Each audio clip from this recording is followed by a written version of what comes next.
All right, we're here with David Schildhouse, who won the season finale of Monday Night Racing. First off, how'd you pull it off? By getting wrecked early in the race.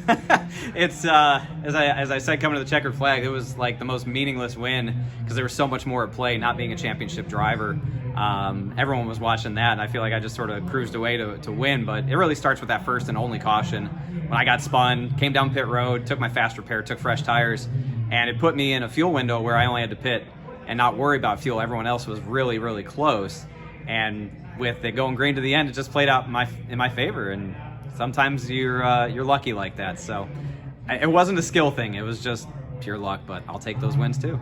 It's one of those things where you barely missed out on the championship four, get the win tonight. Is there any regret for the past the two races before this? Are you looking back at all, thinking what you could do here and there or anything like that? Yeah, I mean it's you can always play that game. The things that happened in that round at the end of both of those races were out of my control. I get wrecked on the last lap in the IndyCar race when Stallneck gets goofy physics from the game and sends me wreck and not even across the line, cost me points there. And then at the end of the last race, Fern wins it on a great strategy, and I don't have tires, and I didn't have enough points being the last guy in those top four. So, there's things that are out of my control, and yeah, you play those games and think about, if I was in the championship four, would it have worked out this way? Well, if I was in the championship four, I probably wouldn't have been in that wreck to start things off. So it probably would have played out differently, but at the end of the day, it's a win. That's 3 wins on the season. I don't think anybody else had 3 wins this year, and I got them all in the playoffs. So that's pretty cool, and I'm really happy about that, to represent TobyChristie.com and all my other sponsors like that. It's good to go out on a win.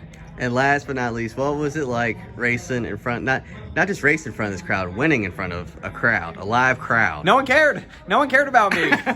That's the craziest part, is nobody cared about me. I mean, Martin's mom came up to me, and said congratulations, and after the fact, a few people patted me on the back, but everyone was so enthralled by the championship fight, because when I crossed the line, they were still battling. They were about 7-8 seconds back from me, so I had time to stop, turn around, and look at the monitor and see all that craziness unfold. And it reminded me of when me and Adam Cabot banged doors down the back straightaway at Auto Club at the end of season 4, and the crowd reaction to that as he and I were battling.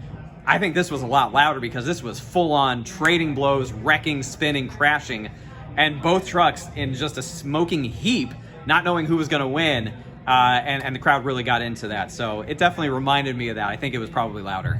All right, thanks so much, David, and I'm congratulating you on the win. Thank you. Thank you. I appreciate that. Jared Haas with Frontstretch.com.